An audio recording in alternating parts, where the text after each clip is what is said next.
Welcome to the deep dive. Today we're getting into something pretty fundamental, how narratives get controlled, Hmm. specifically by creating what our source, Knowledge is King, calls an illusion of reality. Yeah, it's a fascinating concept. The source really unpacks how powerful entities, individuals, organizations actively try to shape what we all believe is, well, real. Right. So our goal here is to kind of lift the curtain on these methods, see how they work, where you might encounter them. And maybe give you some pointers on how to spot when reality is getting, let's say, massaged a bit. Exactly. Uh, So, okay, let's dive in. How do people in power actually create this illusion? What are the tactics? Well, Knowledge is King highlights a few core strategies. One big one is controlling the media landscape. Okay. How so? It's about selection and framing, what stories get told, how they get told, what details are emphasized, or maybe more importantly, left out. It guides public opinion. Yeah, you definitely see that. I mean, watch two different news channels cover the same event. Oh, absolutely. Sometimes it feels like they're reporting from different realities altogether. It really makes you think about the editorial decisions happening behind the scenes. Totally. What else? Another really potent method these days is manipulating images and videos. We're just soaked in visual media, right? Mm-hmm. And it's surprisingly easy to alter a photo or edit a video clip in a way that completely changes the meaning or the context. Even small tweaks can have a huge impact. Scary stuff. And I think the source also mentioned language. Yes, definitely.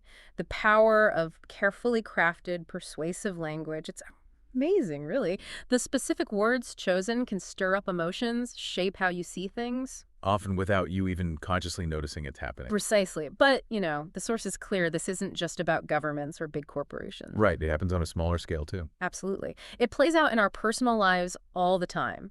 Think about how we present ourselves, especially, say, online. We're all kind of curating an image, aren't we? Yeah. Filtering our own reality for others, highlighting the good stuff, maybe glossing over the rest. It's like our own little PR campaign sometimes. Exactly that. And even just in face-to-face interactions, people often frame their actions, maybe emphasizing good intentions, downplaying negative outcomes, managing that social narrative. So it's really pervasive, operating at macro and micro levels. Okay, so what's the downside? What are the dangers of living in these constructed realities? Well, the most obvious danger is just distorting the truth.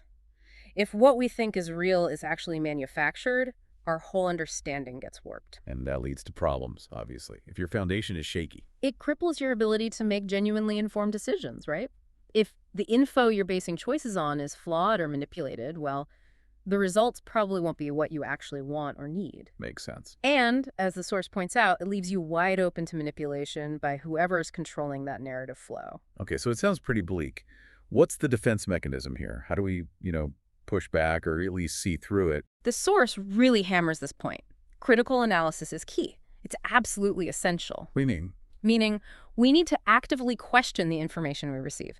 Don't just accept things at face value. Look for different perspectives, challenge your own biases, dig a little deeper. So less passive consumption, more active engagement, like being a bit of a skeptic in a healthy way. Exactly. Be curious. Ask questions. Don't just let the information wash over you. All right, so pulling this all together from our look at Knowledge is King, the core idea is this powerful technique of creating an illusion of reality to control narratives. Yeah, whether it's mass media, social dynamics, even how we present ourselves, the goal is often influencing perception, shaping beliefs. And the most important takeaway for you listening Yeah. is probably the power you have through critical thinking. By developing that habit of questioning, looking for different angles, really analyzing information, you can build up some resistance to these manufactured realities, make better judgments. So here's something to chew on. Think about the stories you encounter daily, the news, social media, things people tell you. What kind of realities are being presented? And, maybe more interestingly, what might be just under the surface shaping those stories? Good question to keep in mind. Definitely. Thanks for taking this deep dive with us.